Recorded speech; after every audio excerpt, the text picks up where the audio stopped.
مسند احمد میں ملتا ہے، جس میں 9790 نمبر حدیث میں راوی بیان کرتے ہیں، یعنی سیدنا مسعود بن شداد رضی اللہ تعالیٰ عنہ، کہ نبی کریم محمد رسول اللہ صلی اللہ علیہ وآلہ وسلم نے فرمایا، جس نے کسی مسلمان کی غیبت یا اس کی توہین یا اس کو اذیت پہنچا کر کوئی لقمہ کھایا، اللہ اس کو اسی طرح کا لقمہ جہنم سے کھلائے گا، اور جس نے کسی مسلمان کی اہانت کرنے کا لباس پہنا، اللہ اس کو اسی مثل کا لباس جہنم میں پہنائے گا، اور جو آدمی کسی آدمی کی وجہ سے شہرت والے مقام پر کھڑا ہوا، اللہ تعالیٰ اس کو قیامت والے دن شہرت کے مقام پر یعنی بے عزت کر کے اس مقام پر کھڑا کریں گے جس مقام پر اس نے دنیا میں اس شخص کو کھڑا کیا تھا۔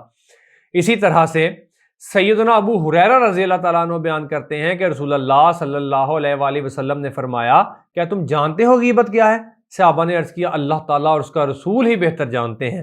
آپ صلی اللہ علیہ وآلہ وسلم نے فرمایا، تیرا اپنے بھائی کے وہ عیوب بیان کرنا، عیب بیان کرنا جو اس میں ہیں۔ ایک آدمی نے کہا، میں اپنے بھائی کے بارے میں جو کچھ کہوں وہ عیوب اس کے اندر پائے جاتے ہیں، تو کیا ہوا؟ آپ صلی اللہ علیہ وآلہ وسلم نے فرمایا، جو کچھ تو کہہ رہا ہے وہ چیزیں اس میں پائی جاتی ہیں تو تو نے اس کی غیبت کی، اگر وہ نقائص اس میں نہیں ہیں تو پھر تو نے اس پہ بہتان لگایا۔ مسند احمد کی یہ 9874 نمبر حدیث ہے۔ اسی طرح سیدنا ابو برزہ السلمہ رضی اللہ تعالیٰ عنہ مروی ہے کہ رسول اللہ صلی اللہ علیہ وآلہ وسلم نے اس قدر بلند آواز دی کہ جوان عورتوں نے بھی سن لیا۔ پھر آپ صلی اللہ علیہ وآلہ وسلم نے فرمایا، اے ان افراد کی جماعت جو زبان سے ایمان لے آئے ہو، ابھی تک ایمان دل میں داخل نہیں ہوا، تو مسلمانوں کی غیبت نہ کیا کرو، ان کے پردے والے امور کی ٹو میں نہ لگے رہو، یعنی کہ ان کی باتیں نکالنے میں، ان سے باتیں اگلوانے میں، ان کی ٹو لگانے میں، وہ جو باتیں کر رہے ہیں وہ پردے کے پیچھے والی باتیں۔ پردے کا مطلب یہ گھروں کے پردے نہیں، پردے کا مطلب ایک بندہ کہیں کوئی کام کر رہا ہے چھپ کے دیکھ لینا میں نہ لگو۔ جو ان کے معائب کی تلاش میں رہے گا، اللہ تعالیٰ اس کے عیب کی تلاش میں پڑ جائے گا، اور اگر اللہ تعالیٰ کسی کے عیب کی تلاش میں پڑا تو اس کو اس کے گھر میں رسوا کر دے گا۔ یہ مسند احمد کی 9875 نمبر حدیث ہے۔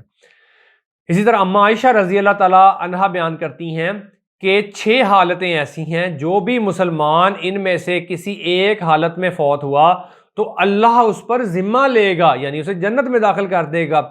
پہلی، وہ شخص جو جہاد کے لیے نکلا اور اگر اسی حالت میں مر گیا، اللہ کا ذمہ ہے۔ نمبر 2، وہ شخص جو کسی جنازے کے ساتھ چلا، اگر وہ اسی حالت میں مر گیا، اللہ کے ذمہ ہے۔ نمبر 3، وہ شخص جس نے کسی مریض کی عیادت کے لیے کوئی عیادت کی، اس کے لیے اس نے سفر کیا یا وہ عیادت کے لیے گیا ہوا تھا اور اسی حالت میں مر گیا، وہ اللہ کے ذمہ ہے۔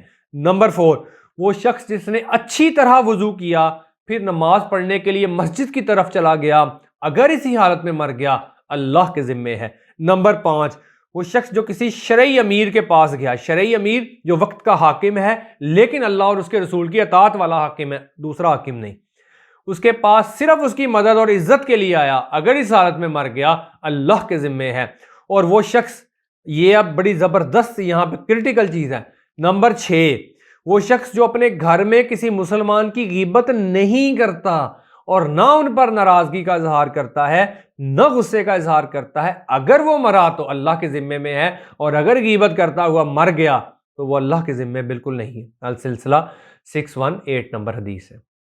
اسی طرح عمرو بن شعیب اپنے والد سے اور وہ ان کے دادا سے معاذ بن جبل رضی اللہ تعالیٰ عنہ سے روایت کرتے ہیں کہ صحابہ کرام نے رسول اللہ صلی اللہ علیہ وآلہ وسلم کے پاس ایک آدمی کا تذکرہ کیا، کہنے لگے وہ اس وقت تک کھانا نہیں کھاتا جب تک اسے کھلایا نہ جائے، وہ اس وقت تک سفر نہیں کرتا جب تک اسے سواری نہ دے دی جائے۔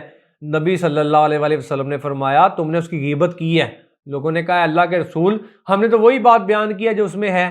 آپ صلی اللہ علیہ وآلہ وسلم نے فرمایا، تمہیں غیبت کے لیے یہی کافی ہے کہ تم نے اپنے بھائی کی اس بات سے ذکر کیا جو اس میں موجود ہے۔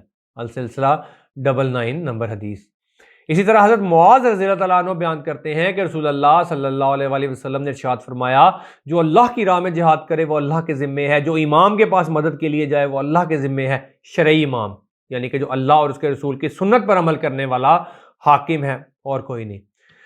جو شخص اپنے گھر میں بیٹھا رہے اور کسی کی غیبت نہ کرے وہ بھی اللہ کے ذمے ہے۔ یہ بھی المستدرک للحاکم کی 2450 نمبر حدیث ہے۔ اس طرح سال بن عطیہ فرماتے ہیں، میں مقام طف میں بلال بن ابی بردہ ان کے پاس راہ لایا اور شکایت کی کہ طف والے زکوٰۃ ادا نہیں کرتے۔ حضرت بلال نے ایک آدمی کو ان کا موقف جاننے کے لیے بھیجا۔ انہوں نے ایک آدمی کو دیکھا، اس کے نسب میں لوگ تان کرتے تھے۔ وہ آدمی کی جانب لوٹ کر آیا اور اس کو اطلاع دے دی۔ حضرت بلال رضی اللہ تعالیٰ عنہ نے اللہ اکبر کہا۔ میرے والد نے حضرت ابو موسیٰ رضی اللہ تعالیٰ عنہ کے حوالے سے رسول اللہ صلی اللہ علیہ وآلہ وسلم کا یہ ارشاد نقل کیا، جو لوگوں کی غیبت کرتا ہے، وہ ناحق عمل کرتا ہے یا وہ برائی خود اس میں پائی جاتی ہے۔ یہ بھی المستدرک للحاکم کی 7070 نمبر حدیث ہے۔ تو یہ وہ تمام کی تمام کریٹیکل، بہت خطرناک مسائل والی اور بہت زبردست قسم کی احادیث تھیں کہ وہ بیماری جو ہم سب میں بہت کامن پائی جاتی ہے اور ہم اپنی روزمرہ زندگی میں گفتگو کرتے ہوئے یہ بالکل خیال نہیں کرتے ہیں کہ ہم صرف معاملہ چلاتے چلے جا رہے ہیں اور ہم جانے انجانے میں ہم غیبت اور بہتان لگاتے چلے جا رہے ہوتے ہیں۔ ہم دراصل اپنی آخرت کے لیے جہنم کی آگ کو مزید بھڑکاتے چلے جا رہے ہیں۔ یہ وہ بیماری ہے، یہ وہ برائی ہے جو صرف استغفر اللہ کہنے سے یہ بالکل بھی معاف نہیں ہوگی۔ جب تک ہم اللہ سے صدق دل سے معافی نہیں مانگیں گے، یہ کبیرہ گناہ ہے، غیبت اور بہتان باقی تمام کبیرہ گناہ میں، اور جب تک اللہ سے صدق دل سے معافی نہیں مانگیں گے اور دوبارہ پھر ہم اس کو نہ کریں گے، تب تک یہ معاف نہیں ہوگا۔ تو یہ چھوٹا سا عمل نہیں، انشاءاللہ کبیرہ گناہوں پہ بھی ایک مکمل لیکچر انشاءاللہ اللہ نے چاہا تو اپلوڈ ہو جائے گا، اور نیکسٹ لیکچر انشاءاللہ بہتان میں ہم اپلوڈ کریں گے۔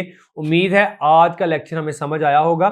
جو چیز ہمیں سمجھ نہیں آئی ہوگی ہم کمنٹ باکس میں ڈسکس کر لیں گے اور مزید ویڈیو بنانا پڑی ویڈیو بھی بنا لیں گے۔